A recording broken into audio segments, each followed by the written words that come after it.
The Honourable Christopher Pyne, Minister for Defence Industry, His Excellency Christophe Lecordier, French Ambassador to Australia, members of CEDA and my defence industry colleagues. Thank you for the opportunity to speak with you today. I'm afraid I am unable to speak with you in person, but I am currently in Cherbourg, France, participating in the first reviews of the future submarine design and mobilisation contract. I would like to start by providing you with an update on the growth and development of DCNS Australia. Last year, throughout the competitive phase of the Future Submarine program, I emphasised the point that France, as one of the few nations that possesses the end-to-end capabilities of a complete submarine power, is an ideal partner for Australia as we ourselves develop our own sovereignty in submarine matters and field a regionally superior submarine capability now and on an enduring basis. So, following our selection in April this year, the opportunity presents itself to transform this commitment into a reality. The Australian Future Submarine program is an Australian program in which France is an international partner. So today I will describe this in 3 dimensions of time: what we are doing now, what we plan to do within our site of activity, and our vision for the long term.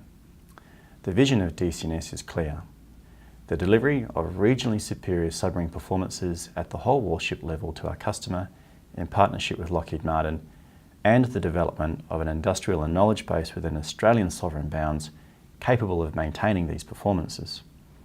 We are not thinking about anything else in Australia. We will do this as a participant within a broader frame: the Australian submarine enterprise, the naval shipbuilding industry, and the Australian economy at large. Sovereignty and superiority shape everything we do. In the middle term of roughly 5 years, DCNS' intent is to reach our first major milestones. To describe the landscape at the end of this period of time, a new specialist submarine shipyard will exist in Adelaide, built on time to a DCNS design. We will have commenced the test of the major platform equipment to go into the submarine in this facility. An information technology system will be in place, ready to translate the technical data package to the workfront and enable correct decisions at the pace of the program. The production workforce will be assembling and the supervisors will be commencing on-the-job training. The design itself will be entering the detailed design phase. Considering DCNS Australia was formed about 18 months ago, we are moving fast and are on a trajectory to achieve all this. The reason we are moving fast is that each of these activities are on, or close to, the critical path for the delivery of the first submarine later in the 2020s. This is our visible horizon. In the short term of roughly 1 year, there are structured and calendared activities. These are the mobilisation activities you might expect: finalising the enabling agreements with parent governments, CASG and Lockheed Martin. Within DCNS, we will complete the hiring and orientation of the senior management team and embed the DCNS Australia operating model under the governance of a DCNS Australia board. Our first procurement activities will commence. As part of the design process, Australian technicians will travel to Cherbourg to start the process of preparing the technology transfer to build the submarines in Adelaide. These activities are in the calendar. Australia's industrial development for the program has commenced. DCNS has been busy talking to hundreds of potential suppliers for the program and has already issued more than 600 requests for information from 145 companies in Australia. We are now pre-qualifying firms to participate in the future submarine supply chain, and more than 25 companies have passed this first audit. Last week, the inaugural Australian Future Submarine Industry Briefing took place in Adelaide. Over 450 Australian companies, R&D and educational institutions gathered to learn about how these plans will operate. The next briefing will be held in Sydney on the 16th of February and will be followed by a similar briefing in other states around the nation.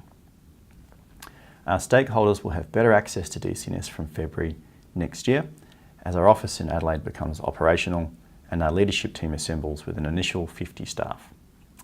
In closing, I would like to leave you with a thought about how this program will contribute to Australia's industrial development. We talk about around 3,000 direct jobs in the program with a national knowledge economy and supplier base of roughly double this extending beyond. and also considering that as an enduring program, with other major naval programs such as the Future Frigate taking place alongside, it is better described as an industry.